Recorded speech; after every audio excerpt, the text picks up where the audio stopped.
Hi అండి, అందరికీ నమస్కారం. ఈరోజు మనం ఎగ్ ఫ్రైడ్ రైస్ చూద్దాము. నేను ఆయిల్ వేసుకున్నాను, ఇందులో ఆవాలు జీలకర్ర వేసేసుకొని ఇందులో నేను ఒక ఎగ్గును కొట్టుకున్నానని. ఇప్పుడు మనము దీంట్లో రైస్ వేసుకుందాం, మన అన్నం వేసుకుందాం. అన్నం వేసుకున్నాం చూడండి.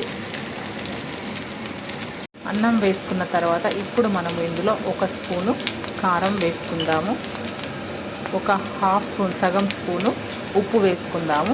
అదేవిధంగా ఒక సగం స్పూను మనము ధనియాల పొడి వేసుకుందాము. ఇప్పుడు వీటన్నింటిని మనము చక్కగా కలుపుకోవాలి.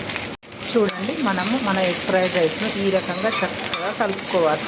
కలుపుకొని ఒక 2-3 మినిట్స్ 2-3 నిమిషాలు మాత్రమే దీనికి మనము మూత పెట్టుకుందాం. చూడండి, ఇప్పుడు మనము ఒకసారి మూత తీసుకొని చూసుకుందాము. అంతే, మన ఎగ్ ఫ్రైడ్ రైస్ రెడీ. ఇది ఓన్లీ 5 మినిట్స్, 5 నిమిషాలలో రెడీ అవుతుందండి. అప్పటికప్పుడు చేసి పెట్టుకోవడానికి, మన ఇంట్లో కర్రీ లేనప్పుడు మనకు స్పైసీగా తినాలని అనిపించినప్పుడు ఎగ్ ఫ్రైడ్ రైస్ చేసుకొని తినండి, చాలా బాగుంటుంది. సింపుల్ మెథడ్ అండి, ఎక్కువ టైం పట్టదు. చూడండి, ఓన్లీ 5 మినిట్స్లో egg fried rice ready. Thank you for watching. Please subscribe my channel.